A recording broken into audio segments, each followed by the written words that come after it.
Hello, everyone. Today we'll be going through the production planning and monitoring applet. This is part of the manufacturing resource module in our account platform. So, Reza already demoed the first applet in our manufacturing resource planning module, MRP. So, that was the process maintenance applet. Now, the process maintenance applet is a prerequisite to use the production planning and monitoring applet. In the process maintenance, we set up the machines, the process types, the process templates, and also the job templates. So in the production planning, we will be using the job templates in order to create job orders. So I'll be demoing that now.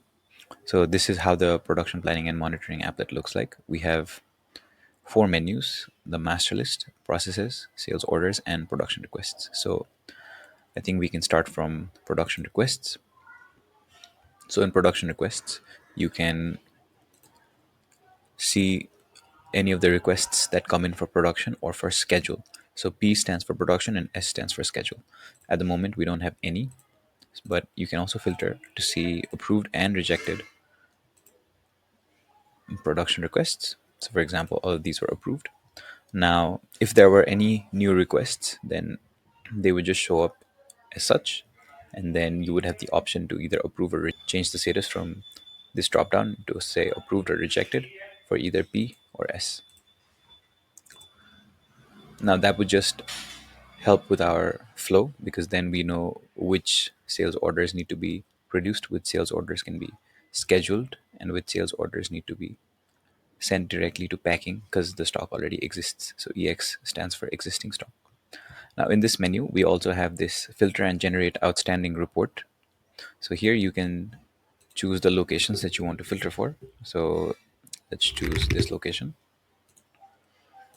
And these are all the item category groups that you can configure from the application settings. So if we select, let's say, this raw one item category group and generate, then it will download a CSV file that you can open up in Excel. I'll show you how it looks like.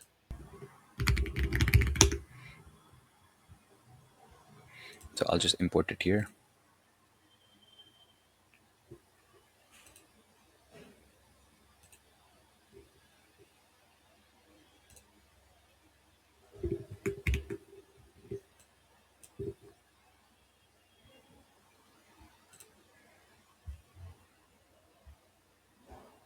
All right.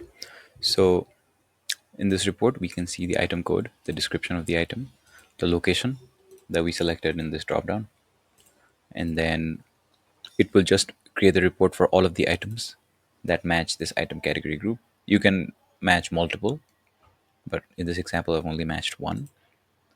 So here we can see outstanding quantity and the net outstanding. Net outstanding is just the balance quantity minus the outstanding quantity. I think this is just supposed to be 0.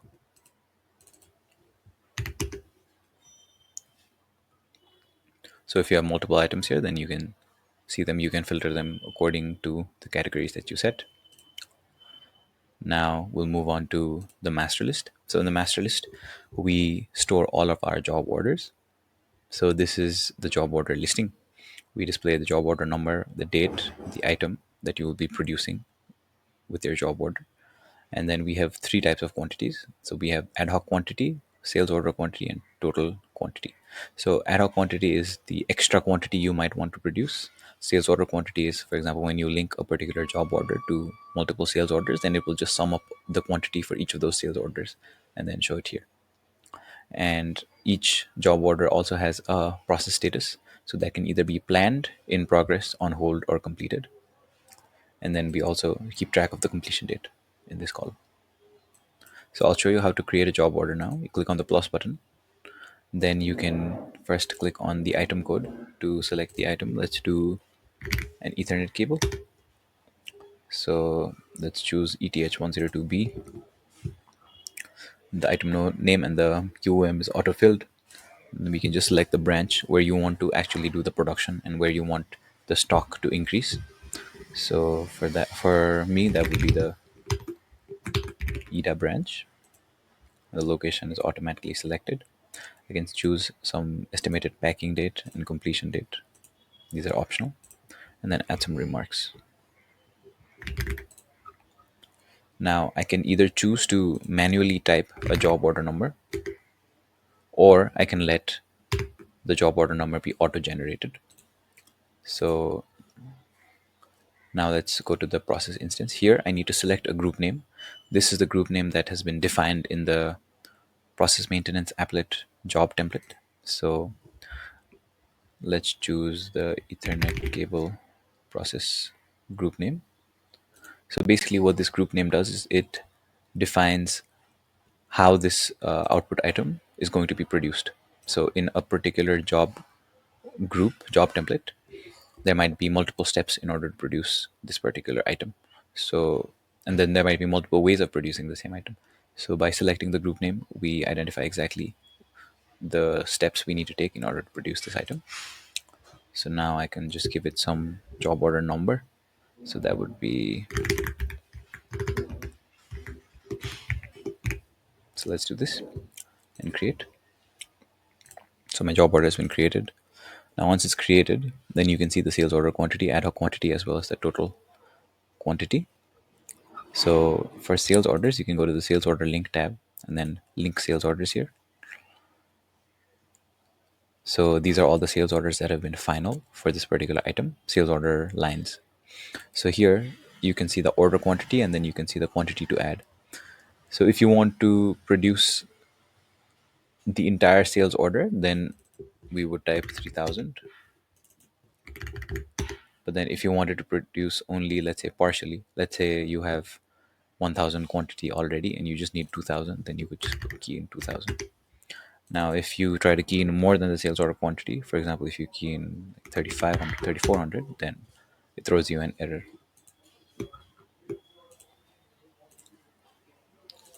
So in this, for this example, let's just stick to 3000 and then add. So then our sales order has been linked to the job order. Now my job order quantity is 3000. So this will increase and my total quantity also increases. I can go ahead and add another sales order as well, and I can delete this sales order by doing so.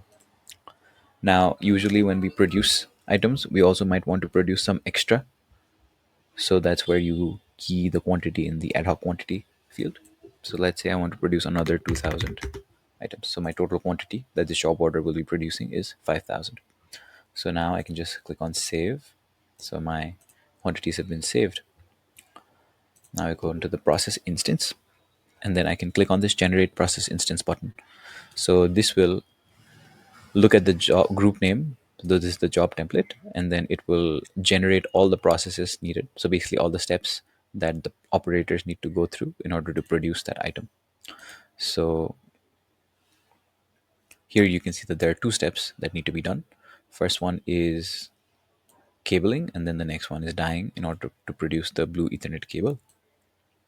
So if you click inside, then you can also see the breakdown. So for example, the process template that was used, the output summary, as in how much output this particular process will produce and how much input is going to be consumed in order to produce this semi-finished good.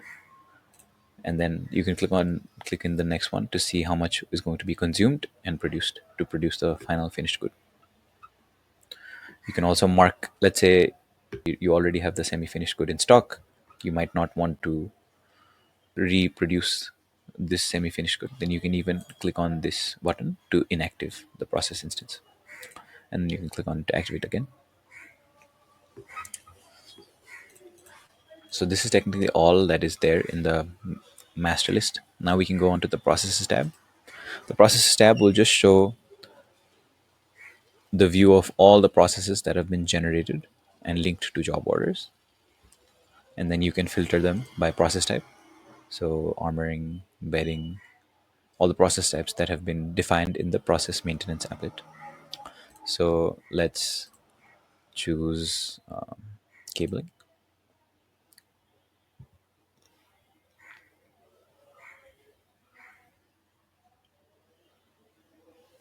So this is the one I just generated, right? So here I can just look at the same view, but it just gives me more details. For example, the planned output, the planned input. So these are the input items, and this is the output item that my process instance will be producing. I can also set some priorities here and then add some remarks, but I'm going to skip that for now. Now in the sales order tab, if you click, then you will see all the sales orders that have been linked to job orders. So this is just a view of all the sales orders that have been linked. And you can just see the scenario option. For example, production is in progress, production is complete, or production is not started, the process status as well, and the job orders that are linked to the sales orders and the quantity that each of these job orders will produce for the sales order.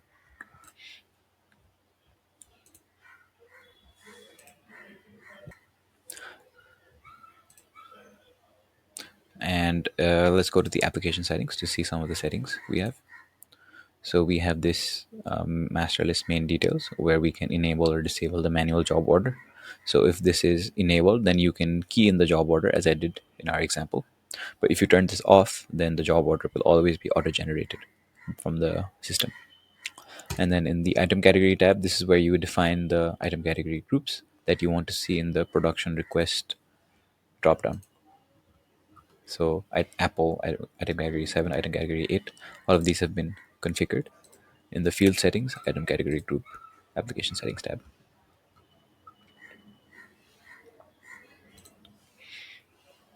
So now that the process instances have been generated and the job order is created, we need to move on to the next applet, which is the manufacturing operations applet, where we will actually be producing the items and then doing our stock movement.